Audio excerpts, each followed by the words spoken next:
Emily told us that she was pregnant, she was having a baby. So the excitement was just beyond belief.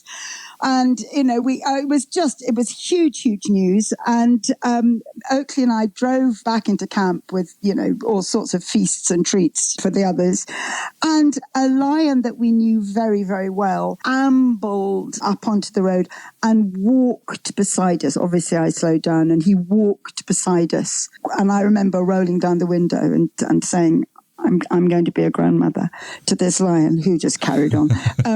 Couldn't give a shit. But it meant a lot to me. The bliss of the abyss. Welcome back to the bliss of the abyss. Let's get through this together. Welcome back to the bliss of the abyss. We're still getting through this pandemic. We're still finding little nuggets of joy. And today I have such a wonderful nugget of joy for you.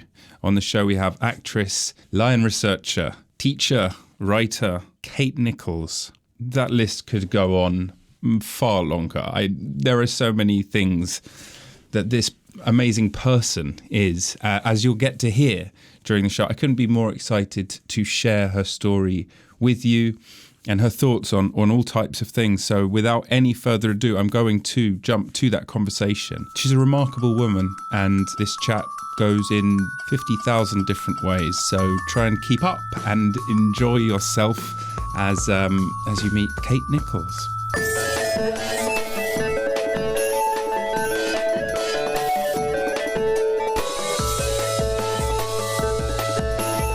Actress, lion researcher, teacher, writer, Kate Nicholls. Welcome to the bliss of the abyss.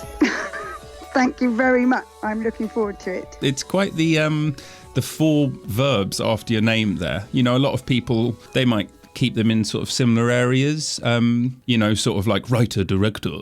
But you're also a lion researcher. Yeah. That's not your common or garden actress, teacher and writer. It's not your average, it has to be said. Now, I did that for, I worked with lions for 11 years in Botswana. Wow. When I moved there with my kids, and I didn't actually go out there to do lion research. I went out there because I wanted to raise my kids in a developing country. And it was while I was there that I became, I'd studied biology before, but that I became involved in this really interesting project. And we were there for, just over 11 years. Yeah. And it was incredible. You raised your children mainly in tent in the bush, am I right? That's right. In tents in the middle of the Okavango Delta. Wow. And it was extraordinary. It was a really... It was a very challenging life, but it was also a very privileged life because there aren't a lot of people who are allowed to live where we live. We had research permits, and that was the privilege to really be in the real wilderness. So yeah, it's like an oasis. Yeah, it was absolutely extraordinary, and it made us. All of our senses were heightened in a way that they're not when you're in a city. Things like smell and sound become really, really important because you can smell an animal and you can hear an animal before you can see it. And you can smell the rain in the air before it comes. And when you're living in a tented camp, that means that there are preparations to be made. And so there was an alertness. We didn't live in a state of high anxiety. We had a wonderful time, but we were attuned in a way that you're not attuned when you come back into the city. And something happened. I'd been in the bush for I think it must have been sort of continuously for about 6 or 7 years. And I came back to England and I was staying at my sister's house, and she said, "Oh, you can borrow it's back to London," which she was in. Oh no, you cut out. Hello. Rob. Yes. Sorry, darling. It's WhatsApp. It's WhatsApp. It clicks off. Yeah. I'm so sorry. No, that's not. It's not a problem at all. I can edit it all together. Don't you worry. So I was in a car, and having been, I've been charged by elephants and God knows what else, but I wasn't used to speed anymore, and I couldn't assess sensibly the speed at which the traffic was coming. And I went, okay, this is not safe, my darling. I'm going to have to go back to my sister and say, look, I'm being a wuss, but I can't do it, until I got attuned to it again. And that really brought it home to me, how my senses had readjusted living in the bush. Right. And then you were sort of then readapting back to the city. Exactly, but it's not an instant process, is it? Especially if you've been ensconced in that world for such a long period of time. That's right. How fascinating. Yeah. So I want to get to that, but let's follow a bit more of a chronological path. Why don't we?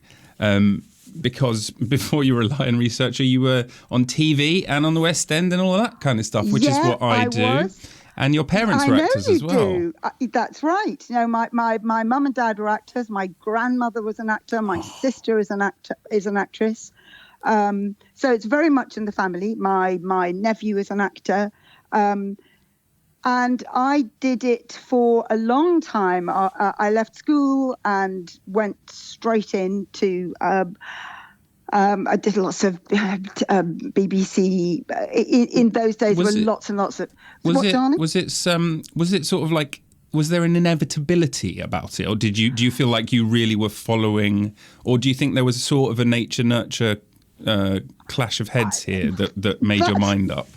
Yeah, that's a really good point. I think there was an inevitability about it. I loved it. And I think when you're raised, both my parents were really wonderful at sharing stories and sharing, you know, I was raised on Shakespeare, and it sounds like really pretentious, but, you know, I saw my first Shakespeare when I was 3.5, watching at Stratford, watching a dress rehearsal of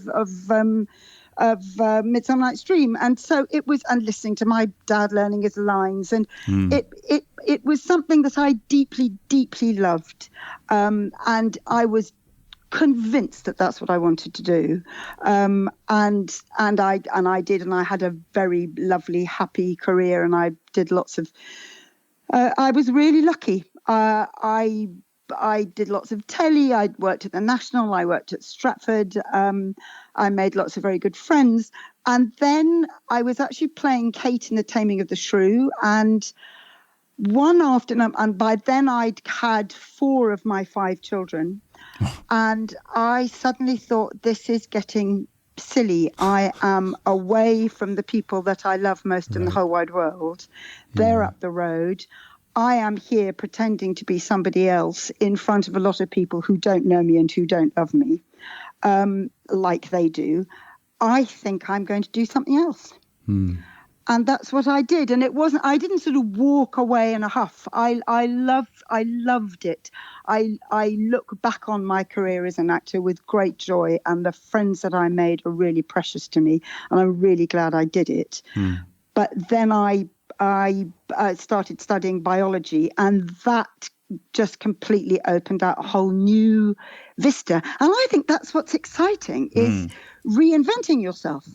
Moving on and changing and starting from scratch all over again, which I love. Yeah, I couldn't agree. I mean, presumably that's why you enjoyed acting as well, because that's what that is, right? When you get a new character, you get a new whole journey you start from scratch. Exactly. You start from scratch, and everybody's shitting themselves and terrified, and the first read through, convinced that you're going to get the boot, absolutely convinced. All those things never go away. The imposter syndrome. The imposter syndrome. Never goes, does it? Absolutely never. And and also the trust, the mutual respect and the trust and the caring. I mean, the notion that actors are a whole load of divas farting about is not that they're serious. I only met really lovely, good, kind, serious, engaged people who I loved, and I learned a lot from. But imposter syndrome, I think that's really important. I think it means that you care, and with whatever I do, I worry that I'm going to mess up. I worry that I'm not going to do a good job at it. And I think the day that I stop worrying would be a dark day. Huh. Yeah. It shows that you're sort of always striving to express yourself genuinely and do better at what you're doing. Why? That's a noble thing to aspire to, I guess, as long as you don't beat yourself up too much about it. Yes. Oh, yes. No, I mean, that's just a pain in the arse. If you know, it's not. You don't need to flagellate yourself, but you do need to care. And everybody's different. Like, I'm talking to you for the first time. I've never met you. We don't know each other, and there's trust there. Here we are having a chat, and people are going to be listening. But I care. I want you to have a nice time, and I want the listeners to have a nice time. Does that make sense? That makes perfect sense. Yeah. Would you like to? You can throw a joke in if you want. Oh, darling, don't even speak. No, don't ask me to be funny because I can't stand it. You know, that's. What kind of roles did you play then? Were you not a comic actress? I played a lot to begin with. A lot of people who rushed through French windows, going, "Anyone for tennis?" and "Where's Daddy?" So that was me for a while. And I sort of cleaned up there. Or I was playing crushed and broken Dickensian heroines. So there was that for a bit. And then things changed. I did do something. I was at the Prospect Theatre Company doing a wonderful play. I've now completely forgotten the name of it. I think it was called The Ladies Not for Burning. Yes, it was. And it was, again, another sort of enchanting ingenue. And we did a pantomime where I had to play the goose that laid the golden egg. And I was extremely sexy and attractive, and my feet were made of yellow marigold rubber gloves, my darling. And the director said, "I had no idea that you could be funny." Well, that was charming, wasn't it, my darling? So having said, I just thought, well, fuck that. And so I then branched out. And I played some really cracking roles, and I had a really lovely time. I really, really enjoyed it. And I didn't have to play endless games of tennis through French windows. I'm happy to say. I'm very happy to hear that. Excellent. You didn't come across any of the sort of now disgraced and tarnished of our time, did you? Or maybe let's not focus on them, and maybe came across some of the greats, or someone that you consider? I did come across a lot of the greats. Now, I didn't. There is one story that a sort of Me Too-ish story that I have, but no, I was lucky. I was. I mean, you know, I was raised watching, you know, Olivier and Redgrave and you know, and Maggie Smith was a you know, a very young actor at the National when my dad was there. And so I was really lucky. The big greats were very much part of my childhood. Wow. I didn't have any hideousness. There was one play that I did when I was at Stratford, and I was in Basle, which is a wonderful Brecht play, which I adore. Is it about the crazy horned demon god of the Philistines? He was Basle is this sort of crushed and broken, tragic, misogynistic man in search of his soul. And during, you know, there's a scene where he's in bed with two schoolgirls, and the director wanted me to take all my clothes off. And I said, no, because it's all of them. And it's, I mean, I'd done that when I was playing Equus. I mean, I'm not queasy about it at all. I didn't mind at all. I've done it as well, but like, absolutely. And it was, I had no problem at all. And it was absolutely appropriate for Equus. It was not appropriate in the tiny other place, which is a very small. And it was the one scene in the entire play that had probably 2 laughs in it. Well, if you're stark naked within 2 feet of somebody, they're not going to laugh. They're just not. You'd hope not. And some people can be cruel. Well, I suppose. And the director was really quite unpleasant about that. And I had to get a bit firm and ring my agent and say, look, sorry, I'm not going to take my clothes off just for the sake of it. Wow. But that was all, you know. But I tell you something, I was watching something the other day, and I think when I'm watching scenes in a film, I am very often thinking about the actor and thinking, this is not appropriate. This woman or this man, they should not be put through this. There is no need for them to be put through this. Yeah. And I think we're becoming more and more alert to that. I was about to say, yeah. Do you think we are getting better with that? I think we are. I really do. I think we are. And it's not the being fussy about nudity. That's absolutely fine. But there's a gratuitousness, and anything that is humiliating. There is no need for that. You can imply that. Yeah. You don't need to see it, and that's your skill as a screenwriter, as a director, as an actor, as a lighting, whatever. To make the audience believe that they have seen something that actually they haven't seen is really, I think, much more stirring. Wow, I think you've just articulated exactly why I like doing it. Very eloquently put. Thank you. Well, I'm sorry to hear about that horrible director. It sounded like he was a bit of a creep. Yeah, he was a creep. It wasn't a tragedy, and I was able to deal with it. But I'm also quite mouthy, so I kind of thought to myself, if I was somebody else, the meek. Do you see what I mean? So I feel very protective. Yeah, you worry about the meek of the world, especially as a lot of sort of younger, but also just in general, actors can be vulnerable. Of course they are. Because they exist on so much affirmation required from others that then sometimes it attracts some people who are kind of easy targets, which is a real shame. Couldn't agree more. But you are no such easy target. You sucked him in the face and said, stick your job, talk to your agent, get equity on the blower. He was fired. You became the star. The rest is history. So I think that's an amazing moment that you mentioned there of like being on stage, or literally being on stage, and down the road there's all your family, and here you are, you're like, I'm not this person, I'm that person. Yeah. I can change my life so that person is now with those. It literally happened on stage during the curtain call. The best bit, arguably. Your job was done. It was quite extraordinary. Yeah. And I thought, okay, I've got to listen to this. And I did. And I think there are times when we know something, when something feels right, or a thought comes into your head and you go, yep, I'm going to act on that. I'm going to do that.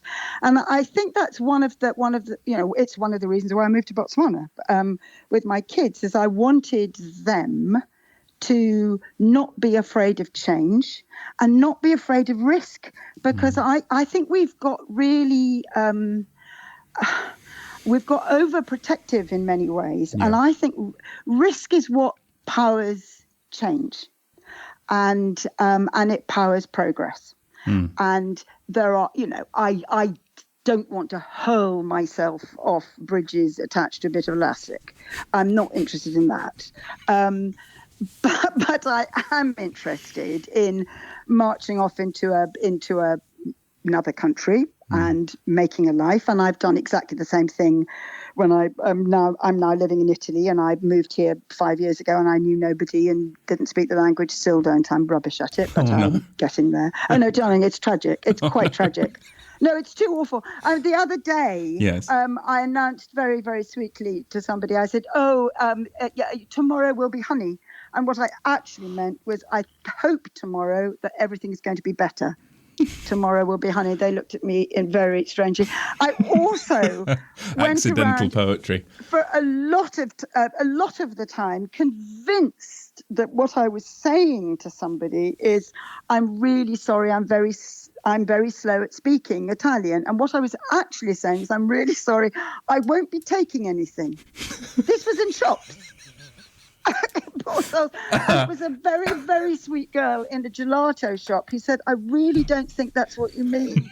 But they are are so kind here and so warm and funny and loving, and nobody, people just seem to be very tolerant of this woman who talks absolute nonsense at them.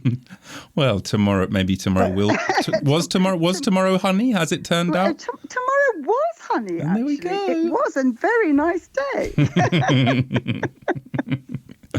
Oh, that's really nice. So I'm zooming back to this moment where you have this realization. You're on stage, taking the curtain call, the bow to those uninitiated, and then presumably you leave and you go home. How quickly does the process begin for you of you following this impulse that you talked about? So following the door to the idea was opened then, and then I walked through the door when I read a book by Richard Dawkins called The Extended Phenotype. And that was life-changing for me because he introduced me to evolutionary biology. And then I really rolled up my sleeves and I did a very intensive period of what I call my big learns, and I do them fairly regularly in my life. And I roll up my sleeves and I spend maybe 2 years really, really studying in depth. And I'm dyslexic, so I need to. I will very often read something and I feel it before I understand it. Does that make sense to you? I think that's what actors do with a script, isn't it? I think so. Yes. We read it, we feel it, we identify in some way, and then we go back and we pick the text to pieces. Yep. And I'm the same when I'm reading textbooks or popular science books or scientific papers, and then I really dig deep and question, and I became. It really genuinely did change my life. It opened out a whole new way of looking at the world, understanding people, understanding my place in it, and realizing that with my children, my responsibility was to enable them to develop and enrich the innate gifts that we all have as humans, that we are all curious, that we are all brave, that we are all different. We have very different skill sets, and they must be allowed to blossom and come into fruition. And that's why we moved to Africa. And I'm really, really glad that that's what we did. That's quite some book. Yeah, and then it's very, very much is some book. What's the quick summary, if you don't mind, for the uninitiated who are listening and are thinking, I know who Richard Dawkins is. He's the guy who invented the meme. He's the one who did the selfish gene. That's right. He wrote the selfish gene and the blind watchmaker, and oh, darling, the list is endless. Yes. A wonderful one called Unweaving the Rainbow. Which is a really beautiful book, which I read to my kids because I homeschooled them when we were out there. He's a brilliant writer. He's a really, really gifted writer. And what fascinates me is the number of staggering scientists who are really, really some of the most literary, brilliant storytellers. I read a book recently called Entangled Life by Merlin Sheldrake. You should get him on your show, darling. It's about frigging mushrooms. It's phenomenal. It's absolutely the most wonderful book. I started reading it on New Year's Day, and I didn't put it down until the next day. I read it in one sitting. It's amazing. And it's all about how connected we are, how connected everything is. And this is what I got excited about studying biology. It strips everything back. You and I share the same genes with mushrooms, with carp, with toadstools, with trees. Excuse me, just that reality is so empowering. And then, I could go on forever and ever, because I'm now really excited about quantum physics, and that's been my latest big learn. This is your latest big learn. How many have you had? Learn. What number? I've had. I mean, I'm always learning, but the real dig in. I've had about 4 or 5 of those real dig in, deep learning. And they are life-changing. And if you're teaching, which I do, because when I finished teaching, homeschooling my kids, and they all went on to university, and that was great, I didn't want to give up. I loved it so much. And that's what I do here in Rome, is I have this homeschool. I'm actually writing a book about education at the moment, because I think things need to change a bit. And I think they can. I think this pandemic has opened out a lot of new vistas for all of us. I mean, obviously, all the hideousness of it we all know about, and that remains true and grim. But having said that, when these things happen, we are either forced or encouraged to re-examine, and from there is wonderful change. I don't want to go back to how it was before. No. I want to move forward into how it is next, and what we've learnt from this. And one of the things that we've learnt is the power of cyberspace, and the wonder of cyberspace teaching children, and watching. That of course there are some ghastly programs out there, but the generosity is actually going to make me cry. There's nothing you can't find out. There's nothing you can't learn. And the free courses that are there, the Coursera courses, wonderful teachers and professors who want to share for free what they know about the world. It's beautiful, my darling. Yeah.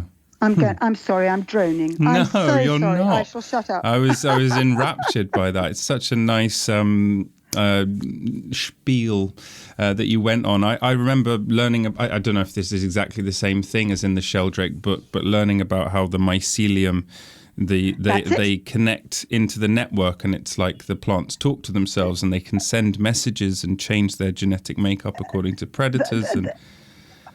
It's all about mycelium. It's absolutely, it's a wonderful story. And what he does is he's a real hardcore scientist, and he doesn't use lots of sort of popular science terminology. Yes, right. But what he does is he tells a story, and he writes so beautifully. Within the first page, you can literally smell the damp earth yourself. He takes you right in there. It's wonderful, wonderful, wonderful writing. Okay, so speaking of great stories and taking someone right there, let's go to that point a bit further on, where you're starting to follow this inclination. You're reading the book, presumably reading lots more books, and your life is starting to change in your head quite drastically. What do you start to do? How do you get from there to the savannah or the desert? Well, savannah, wasn't it? You just I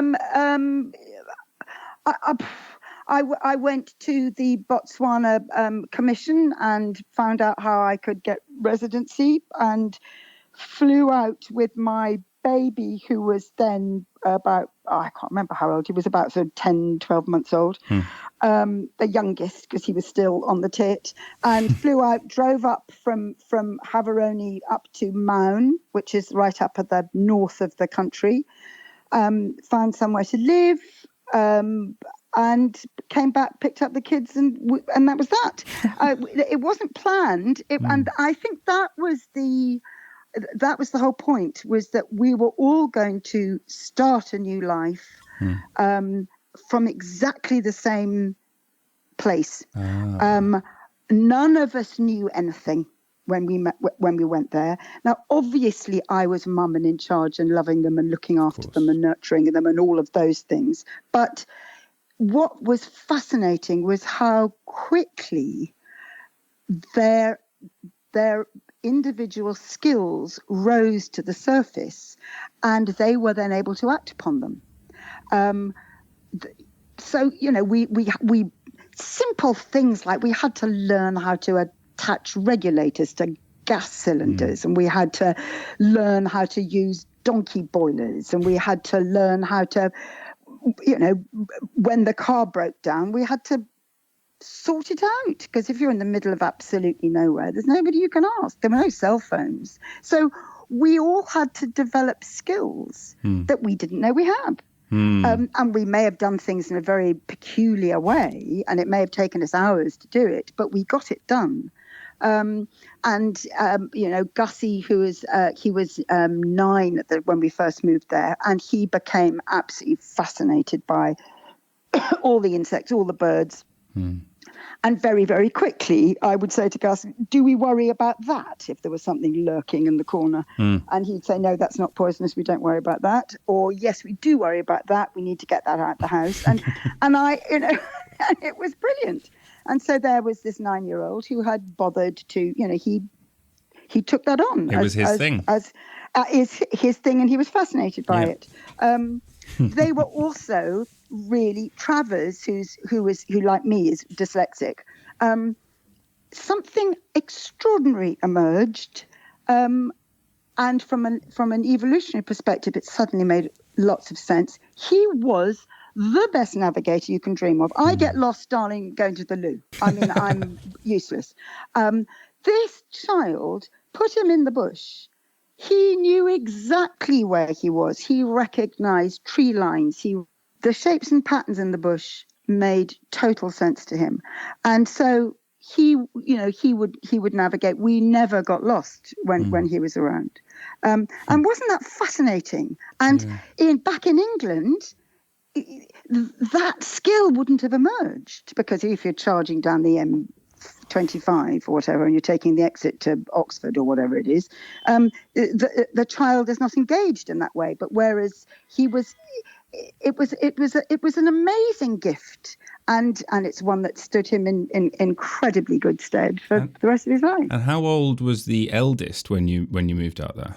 So when we moved out there, Emily was 17, and she had she'd completed her education, and so she came out and she lived with us for a year in Botswana because she wanted to be part of the journey, and then she went off and travelled around the world. Right. And then Travers was 11 when we moved there. Angus was 10, Maisie was 7, and Oakley was 1.5. Okay. Wow. Yeah. So you're teaching 4 curriculums at the same time. Yeah. And it was amazing. I mean, it must have been. Were you ever just in a moment of teaching your children and then a lion popped his head around the corner, or? Hyena. Yes. Hyena. Oh, they freak me out. Elephant. And we lived right in the middle of nowhere. And yes, we had lions, and there was one glorious occasion where the lions went into the long drop loo and started playing with the loo brush, and that was quite a lot of fun. So yes, and there were very, very strict rules about moving around camp. So at night, we would drive from the mess tent to the tents where we slept, which was not very far, but that was very, very... Should we try this through FaceTime instead of WhatsApp? Yes, I shall call you on FaceTime immediately. Should we do that? Let's do that. Hi. Hello. How's that? I think that's going to be much better, don't you? Because WhatsApp just has its little conniptions, bless its heart. It's probably harvesting our data. It probably is, even as we speak. There were very strict rules, and I remember saying to these beloved students that came to stay with us, we had a generator. Everything was on solar power, but occasionally we needed a generator to work something, a centrifuge or whatever. And at night, and I said, no, get in the car. And she said, oh, don't be so ridiculous. It's only 20 yards up the road. And I said, those are the rules. get in the car. And they looked at each other and they raised their eyes to heaven going, the woman is barking. And of course they got in the car and 2 bloody great male lions walked out of the bush and towards him. And I said, there you go. That's why we get in the car, to do that sort of thing. So you just, if you obeyed the rules, you were fine. Right. If you messed around, then it was, people, they were given 2 chances, and if they didn't stick to the rules, then they had to go back because I was responsible for them. That makes perfect sense. I mean, and you're in their habitat. Do you know what I mean? It's the wild. That's it. Absolutely, it's their space, and things like you don't bring food into your tents because otherwise the baboons are going to get in, and just things you just have to be sensible. That's all. Be very sensible, and also. I didn't anthropomorphize. I didn't want to be Joy Adamson and a lion whisperer. These are wild animals and they need to be respected as such. And the minute you try to make a wild animal your friend, what you're actually doing is I don't know, you are removing something from them. They are not your friend. They are who they are, and our job was to observe them. Did we love them? Did we have favorites? Of course we did. We shared their stories. And when they died and when there were accidents, we were devastated, but we never pretended that they cared about us. Right. Ever. And I think that's really important. Well, that's the mistake. Have you ever seen the documentary Grizzly Man by Werner Herzog? No, I haven't. Oh, you will. I'd wager that you'd love it but although it's about this guy, a kooky guy called Timothy Treadwell, who goes out and he spends time with the bears. And he crosses that boundary that you were saying just there to perhaps predictable consequences, not giving, spoiler alert, he treats the bears as if they're people and you can guess what happens. Yeah. It's a fascinating documentary, though, and I wonder if some of his experiences might tally up with yours. So I'd recommend. I will certainly watch that. I would love to watch that. Yeah, it's very interesting. I mean, people would go off and do these sort of walking with lion safaris, and I can't bear it. I absolutely can't bear it because I don't want to walk with a lion. These are extraordinary, wild, wonderful creatures with very very powerful stories, very individual behavior. If I'm walking beside a lion, I am diminishing that animal. Unless the lion wants to walk alongside you. No, I did have something really beautiful that happened when I came into town one day with my youngest, who was then 7, and had a phone call, and Emily told us that she was pregnant, she was having a baby. So the excitement was just beyond belief. And, it was huge, huge news. And Oakley and I drove back into camp with, all sorts of feasts and treats for the others. And a lion that we knew very, very well ambled up onto the road and walked beside us. Obviously, I slowed down and he walked beside us. And I remember rolling down the window and saying, I'm going to be a grandmother to this lion, who just carried on. Couldn't give a shit. But it meant a lot to me. Oakley and I always remember that walk with Inferno, and it's always tied up now with Jack. So there, our love for them was intense, but they didn't love us. And when we, they didn't miss us, And when we followed them, they weren't taking us anywhere. We were following where they were going. Yeah, I think that's the mistake you see some people make, and if you look up videos of sort of like people being attacked or whatever, a lot of the time it's like, these are not domesticated creatures. Yeah. They don't have this deep bond of thousands of years of domestication. They are their own thing. But like you can jam with it. Do you know what I mean? There's biosynthesis in all different types of ways. Like other animals live with other animals, even if they're vastly different. They can get along, but they have to get each other, don't they? I say you're absolutely right. We lived alongside other animals very, very peacefully. We didn't tread on their toes, and they didn't tread on ours.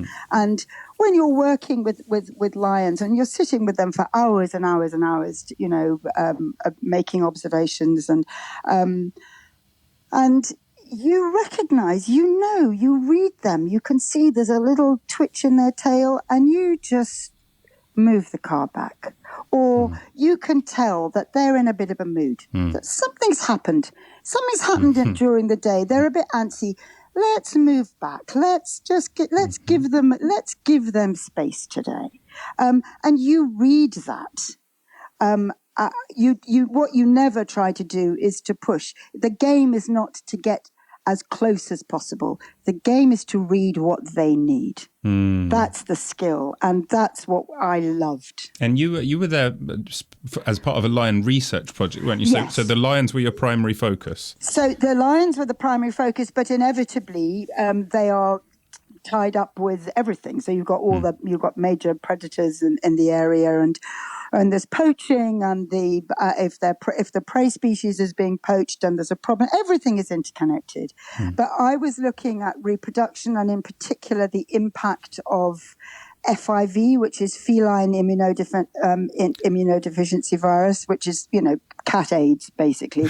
Cat AIDS. Yep, I had to get my little cat Stevie a shot for it. And the majority of the lions in our study had it.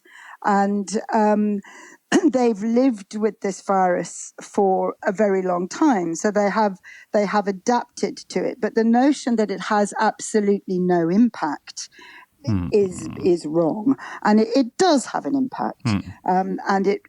We noticed the fertility rate among some of the females was very low. Some of these females died without replacing themselves, and in a big population, that's absolutely fine. No drama at all.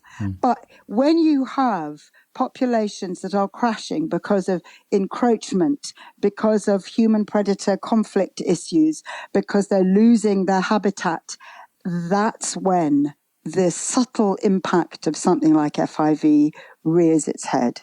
And it's a like Merlin Sheldrake is talking about with his mycelium, everything is interconnected. Everything. Yeah, so it has a bigger impact because it's a smaller group. Yeah, absolutely. What's the reason that so many of the animals had, as you so hilariously put it, cat AIDS? Well, because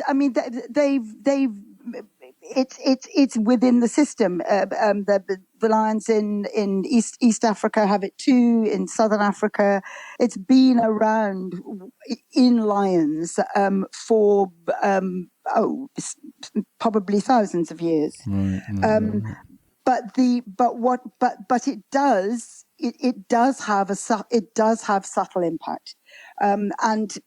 Which, as I said, in a big population, the population size ameliorates it. But once the population starts to shrink, then those subtle impacts really come to the fore. It's happening in humans as well. I just learned about this recently.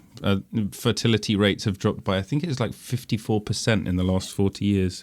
Isn't that fascinating? Yeah. Isn't that fascinating? You're not seeing the impact because there are so many of us, we're billions, but yeah, it's falling at quite a rate. Okay.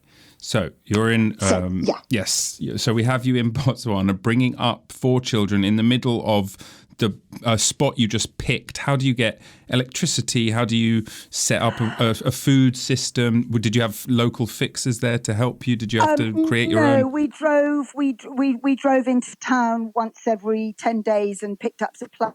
We had solar panels and very Heath Robinson set up. It wasn't fancy like it is nowadays. and old car batteries. So we did have lights.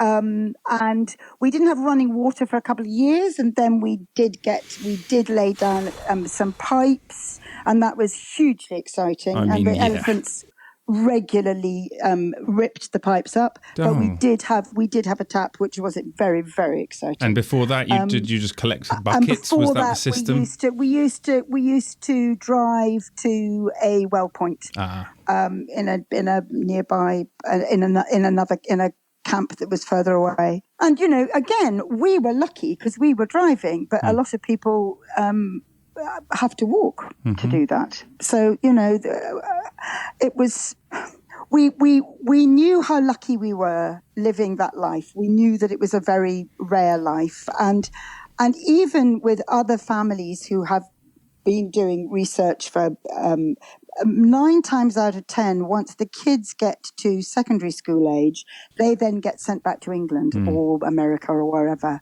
And we didn't do that. They stayed. I mean, not only did they stay, they became authors. I mean, three of your children actually wrote a book. They wrote a book. They wrote a book called The Lion Children about their life, their life out there. Which was amazing, and it sold in, I can't remember, 7 countries or something like that. And you got a shout out by Richard Dawkins on the cover. That must have felt good for you. That was a bloody amazing. I can't tell you, I cried. Yeah. That was extraordinary. And then there was something. The decision, and this, you're an actor and you teach, and you will know how important this is. There came a moment when Travers was 14, and I said, "Look, I've got to prepare you. Where do you want to go to university? Do you want to go to university in England? Do you want to go to university in America? You don't have to go. The rule is, though, that you can't. I am going to educate you up to the point where you have got what you need to go to university. The choice is then yours." Right. And they had a long discussion, and they said they wanted to go to America. And I said, "Great, I'm thrilled. That's liberal arts education. That's no A-levels, no bollocking GCSEs. I think they are poison. I really, really do. I think they do harm." But I say that from now years of experience. I think they are thwarting. I won't talk about that anymore for a bit.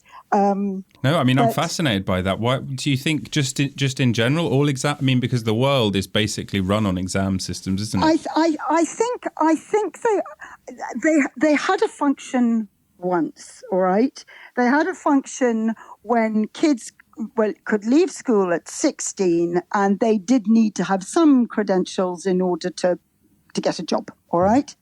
Okay. They don't prepare you for A-levels. I mean, they just don't. If you're teaching a child GCSE's biology, why waste time teaching them garbage when you can teach them something much, much more interesting, and you can go straight into the A-level with them? Why are we that they're limiting, but much, much more importantly, really being serious, of course it's not garbage, but I think it's terribly important that we connect the arts, the sciences, and the humanities. I think we need to be Renaissance thinkers again. And the recent decision by the government to halve the arts, literally, cut it by 50% in higher education in order to further support STEM and technology, is missing the point, because science is about creativity. Science is about creative thinking. It's about being able to articulate yourself. It's about being able to think outside the box. It's about being able to use your imagination and then support that with experimentation or whatever. It's a hugely creative. Music, being able to. A friend of mine was a marine biologist, and he's called Roger Payne, and he first recognized that whales sing across oceans. And he was married to Katie Payne at the time, who was a musician. And while they were on their big boat and all the scientists were rocking around, and she was listening to these sounds coming over the tape recording, and she went, these are harmonics. She was able to interpret that there was, that's a glorious example of art and science coming together. And we also need the stories of the men and women. I'm teaching a child Mendelian genetics at the moment. I will not teach that until they know who Mendel is, until they've met this amazing man, this extraordinary man who for 8 years did these painstaking experiments with peas. That it was genius thinking. It was heartbreaking. And when he finally presented, people were so bored because, bless his heart, he did it all in looking at numbers and ratios and speaking to him in maths. They didn't care. Different set of skills, isn't it? So you need to introduce them to the people. There's Darwin, Wallace. None of them have heard of Wallace. Of course, they both came up with natural selection, Darwin first, but, these are amazing stories. We need the stories. We need to understand the time in which these people had the context. You need the context for Newton. You need the context for Galileo. So you've got to have the history while you're doing the science. And that's what's really exciting. And that's what gets kids engaged. You cannot do that if you're doing GCSEs. You can't. There's no way you can interconnect it. Definitely an unfortunate effect of funding decisions by government is that, whoever the administration are, whatever the decisions made, it just means that people are just going to get less of that side of and then you put a hierarchy suddenly. You're like, no, this is more important than this. It's like, no, it's not. It's all equally important. It's information to be learned. That's it. And it's terribly encouraging. It gives and stories of people who struggle, stories of people who left school age 12 and look at Michael Faraday, for God's sake. I mean, his story is extraordinary. Going to work in a bookbinder's and starting and reading all the books, and without these events, it's beautiful, and it gets kids engaged in the story. It gets kids engaged in character. It gets kids engaged in the time, the courage. Why did Darwin delay? Because he was alert to his time, because he was married to a woman he adored who was very religious. He was sensitive. He was being politically correct, God bless him, And then when Wallace comes up with the same thing, he goes, oh, strike a light, I need to publish or I'm going to be trounced. But what does he do? They present together. There's generosity. There's beauty in that. These are lessons to share with kids. These are moral choices that are being made. I think it's really important. And if kids are doing the middle years program in the International Baccalaureate, which I think is an amazing program, there the teachers all come together. What are you reading? What periods in history are you doing? What are you covering in science? Let's link all this together. Let's encourage them to be independent thinkers.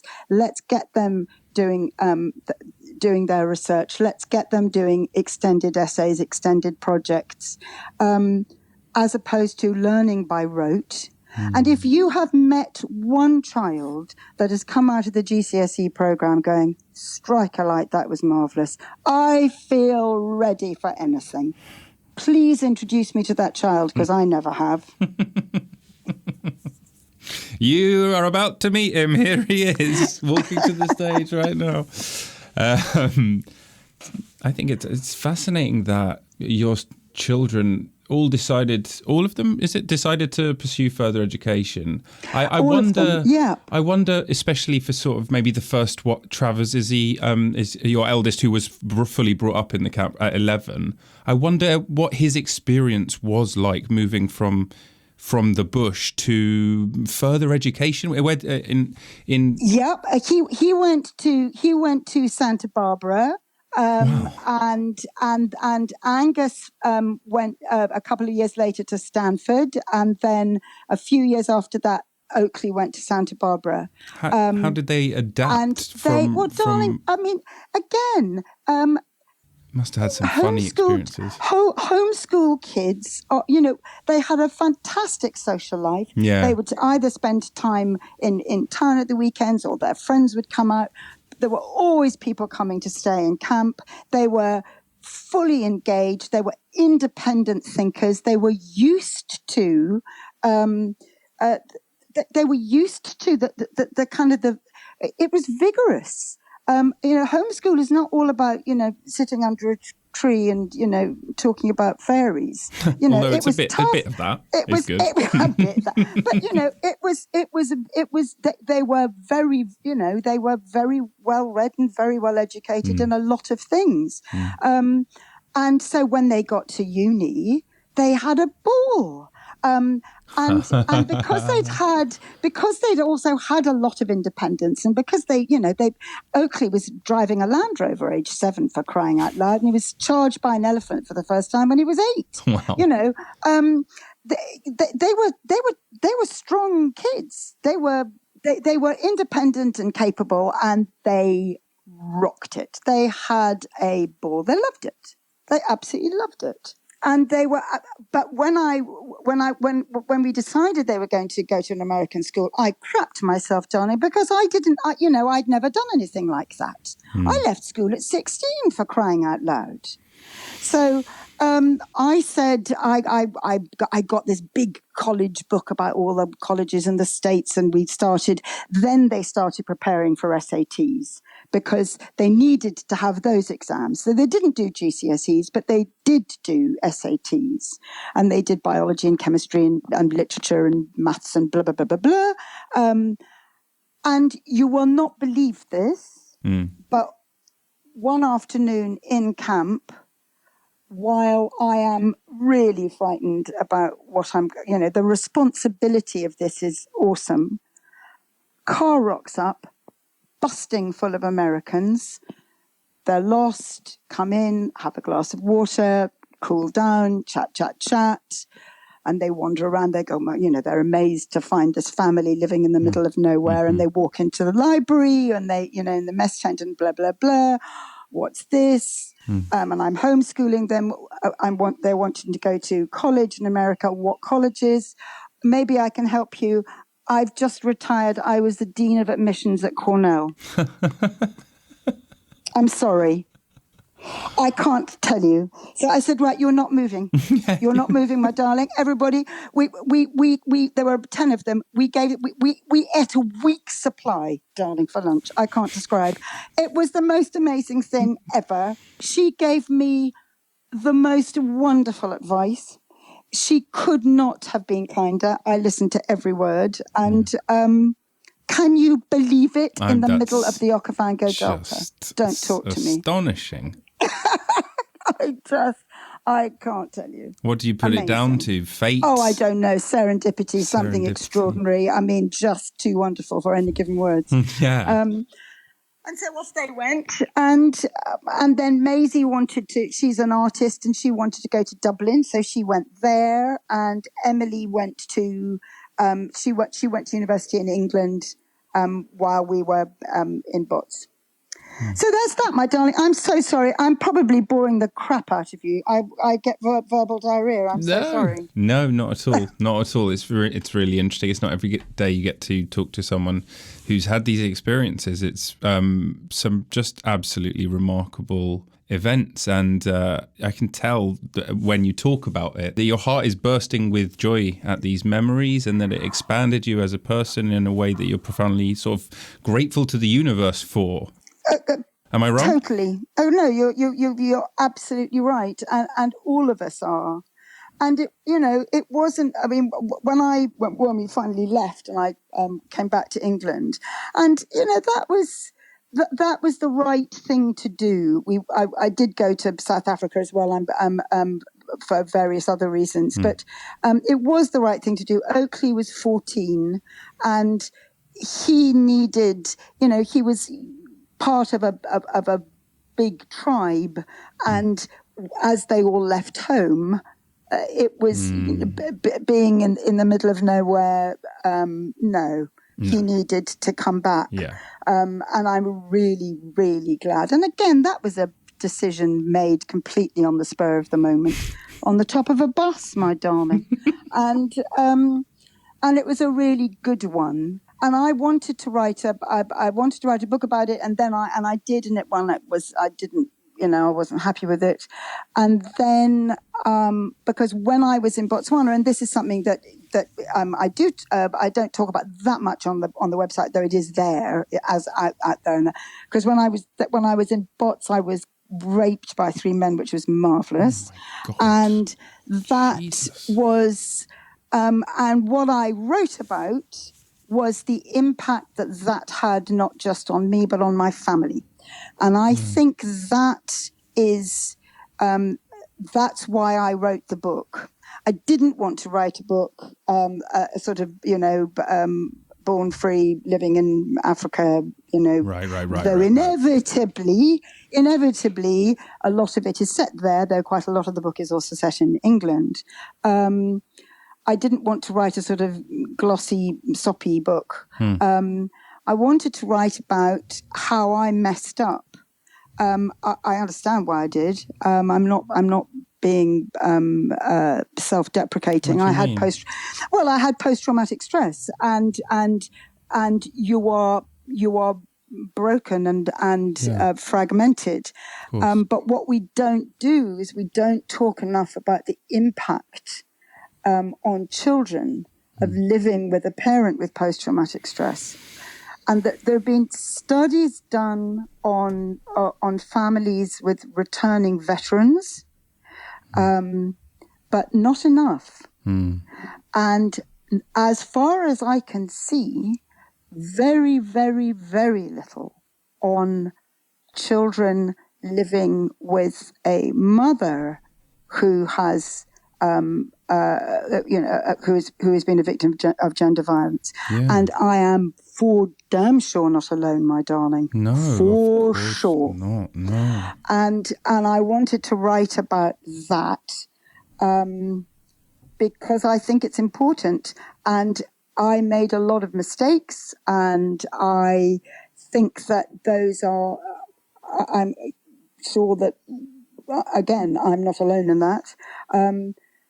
And I think it's important that when the healing is not only your own healing, but once you've healed, you then got to set about healing your children. And that's really, really, really important. And acknowledging what they have lost, because there was this mum who was the Rock of Gibraltar who was broken, and it happened. Oakley was 8, Maisie was 14, Travers was just about to, a few months off going to university. So there were very very important developmental periods in their life. And so what one had to do when I got better was to pick up those pieces. Yeah.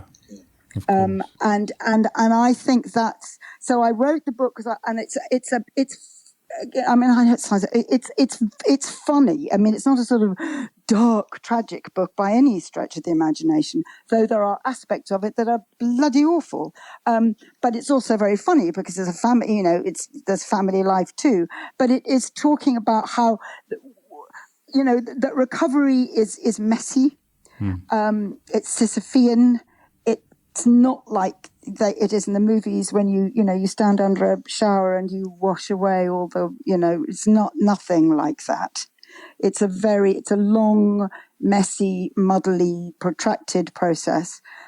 But there is full recovery, and there is, my family could not be tighter or closer. But a lot had to be acknowledged along the way.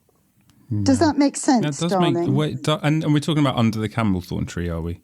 Yeah, that's right. Under the Camelthorn Tree. That makes perfect sense to me. I lost my father when I was 8. So sweetheart. Yes, don't worry. But yes, I'm able to. Oh no, I do worry. 8 is darling. I know, but like you said, it's developmental stages, isn't it? And it has impacts, and that's life. You can't really legislate for that. All you can do is, roll with the punches, and sometimes those punches knock you down for quite a while. But I mean, it sounds like you dealt with an incredibly traumatic experience that, I mean, I'm only equating it to mine, which is a very different traumatic experience in that they are both trauma. And yes.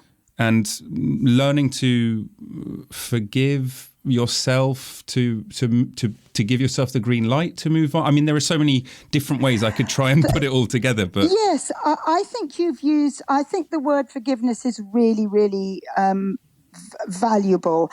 I do forgive myself. I do not ask for their forgiveness. That is something I would never ask for. That is something that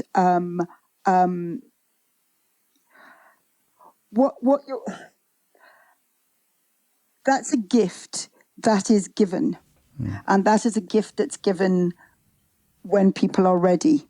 Does that make sense? Yeah. And I think that the things that from losing your dad, that as an adult man, you are having to nurture that 8-year-old boy. And people who love you and who know you and who care about you are going to know that 8-year-old is alive and kicking in you now. And that needs to be loved and snuggled. And I think that that's the thing that when I recovered, I was able then to acknowledge and address the child that they were, and to hold on to that in a way that I couldn't then. And you don't say to a child that you've hurt, forgive me, because you don't deserve it. Now, it's very, very challenging, isn't it? Because, I understand why I was so broken and I was so useless, but that's not their job. Does that make sense to you? Am I articulating that well? I understand entirely. Yeah, absolutely. Thank you. Yeah, that's right. Their job is to be 8 or whatever. Yes, yeah, absolutely. And they're all wonderful, solid, fantastic, loving, together, kind, good grown-ups. And one of my kids said something extraordinary, and I wrote about it. And he said, I really wish that this hadn't happened to you, and I wish it hadn't happened to us. But it's made me who I am today, and I like who I am. That's a big thing to say, isn't it? Yeah, it is. I mean, that drills down into the very nature of human essence, the problem of evil, the big questions in life. And this show is called The Bliss of the Abyss, so we've hit a bit of an abyss, my darling. And yet you can find bliss even here, I guarantee. Well, I think it's a really interesting, a really, really interesting title. And I mean, I'm not being Pollyanna about it, I would much rather it hadn't happened. Yeah. Of course I would. Of course. But given that it did, it has enriched my humanity, and it has made me want to reach out to other, people get in touch with me because they want to talk about it, Mm-hmm. Yeah, it becomes a conduit. And is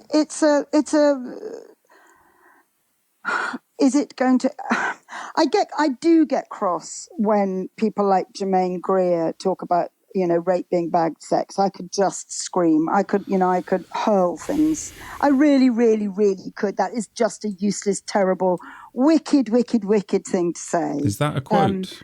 Yeah, she said that. She wrote a little tiny book called On Rape, which is, I think, one of the most appalling, shocking book. Shocking. Yes, okay. So Germaine Greer says, most rape is just bad sex and calls for punishment to be reduced. Most rape is just lazy, just careless, insensitive. What? I know. It is Goodness. it is shattering. It is shattering, and it's particularly shattering given that she was, one of the key feminists, for goodness sake. Yeah. It's irresponsible, and it's and another, somebody else, there are no degrees. There are no degrees for this. And it's a very, very, I was with, a real super smart feminist woman, and who described my rape, as a quote unquote proper rape. What? Oh my God. What does she mean by that? It makes me so angry I could spit, because date rape, girls who have said no, girls who are raped by somebody that they know, girls in college, these are real life-changing, visceral experiences. And it is shocking how deeply it affects. It is profoundly shocking when your power is removed. And the thing that is very challenging is that, it happens in your vagina, and this is a source of joy and pleasure and love and fun, and where you can, where your babies are out of which your babies are born, and you are disempowered. So it becomes caught up in that story, in the story of your body. And that's what takes such a long time to disentangle and to repossess your own body and your own joy and your own power and your own sexuality. And you can, but it's a very complicated, it's going back to mycelium. It's going back to everything is interconnected. Our bodies are, life tells a story in our body. And that is a story that should never be told. And it's very difficult, I think, for your generation. I am so proud of your generation. It's going to make me cry. I'm so proud of what your generation is embracing. I have no compunction about using the word feminism. I think it's a wonderful word. If you don't like the word, whatever. But loving and understanding the very particular challenges that women deal with. And being part of it, because we need you to be part of it. Yeah. We need you to be part of the story and the resolution. Yeah, and it does look like there are some actual changes happening. Yes. Starting to on a big scale. Yes. And that is really promising. Isn't it? Yeah. Isn't it? And it's your generation that is really, and my children's generation. How old are you, darling? You're very young, aren't you? But a slip of a lad. I just had my birthday the other week, actually, so I'm 36. Darling, that is that's pubescent, my angel. Because I am ancient. I thought I was 66, but in fact I'm 67. So I mean, for fuck's sake, I can't.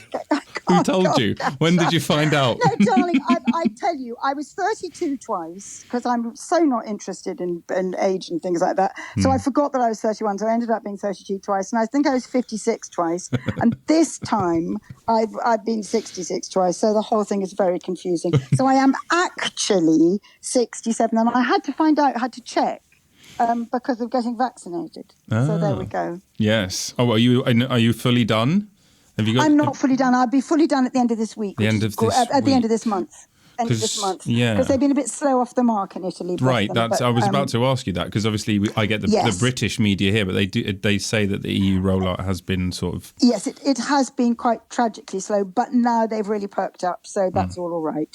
So, Yeah. And I'm a guest in somebody else's country, so I am very grateful. And particularly now because of Brexit. So I'm now properly a resident here, and I'm on the equivalent of their NHS and everything. Brilliant. Brilliant. Thank you, Italy, is what I say.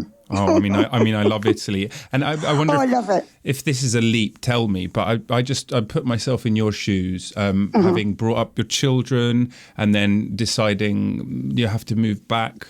And it's, he's 14, he goes to England, and I can just imagine you sort of after a while being in England thinking this is too different from what my life was like before. Yeah, it's not. I needed to. I love the adventure of reinvention, and I love arriving in a new place and not knowing anybody and making a home and building a life. And I've built a life here, and I adore it. I've been here for 5 years. I thought that I was going to be here for 6 months, and I'm 5 years later, and I love it to pieces. I found a flat. I was walking across the Embankment Bridge. I saw something pinged up on my phone, and by the time I'd got to the other side of the bridge, I had said, I'm going to have this flat sight unseen. Yes, please. Thank you very much.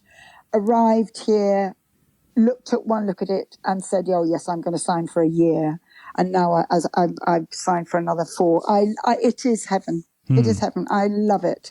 And I'm overlooking the River Tiber, and the people here are fantastic. And, it's bureaucratically, it's a nightmare. But if you've lived in Botswana, here and they say, oh my God, it's terrible. Oh my, you have to wait for 6 or 7 weeks. And you go, darling, I've waited 6 or 7 months for, things. So really, I'm fine. So the pace of life of Italy suits you. Oh, down to the ground. And they don't think I'm barking, because you can be very emotional here, and you can look at something that's really beautiful and burst into tears, and you turn around and there's somebody else sobbing beside you. That's how it all works, and I love that. And there was a sweet thing when at the end of the pandemic, end of the first really tragic lockdown, being part of Rome there was an extraordinary experience. I'm not going to talk anymore because you're going to be losing all your listeners, and I can't stand it. I'm so sorry. Well, I don't know. I mean, you're the first Roman that we've had on the podcast. It was extraordinary. It was like being back in medieval Rome, because it was totally empty, and you're walking down the little cobble streets, and there's another person in the middle distance, and you cross over, and it's like being in plague Rome. Yeah. And anyway, when we were released from that lockdown, I went off to my little local gelato shop, because I'm passionate about gelato. And this man saw me, and he went, gelato, dove gelato. And I rushed off with him, and I pointed him to the right direction. You've never seen anybody happier in his life. It was so sweet. It was such a lovely moment. Oh. So sweet. Amazing. Anyway, darling, I have had a really happy time with you. You're lovely.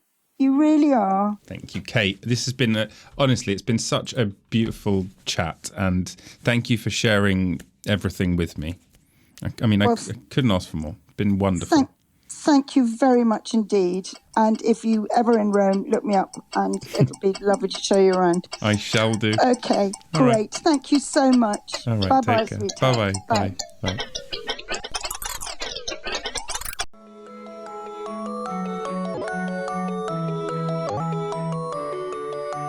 Thanks for listening to the show. If you've enjoyed it, please give us 5 stars and consider becoming a subscriber and maybe even supporting us on Patreon. Really, really, really helps me continue making this show.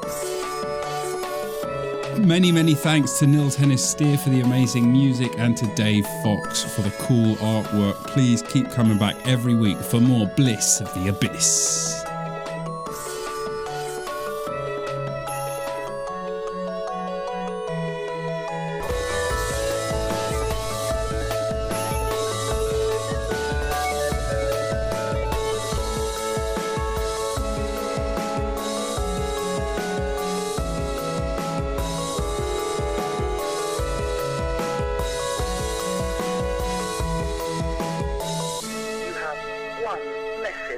Message 1.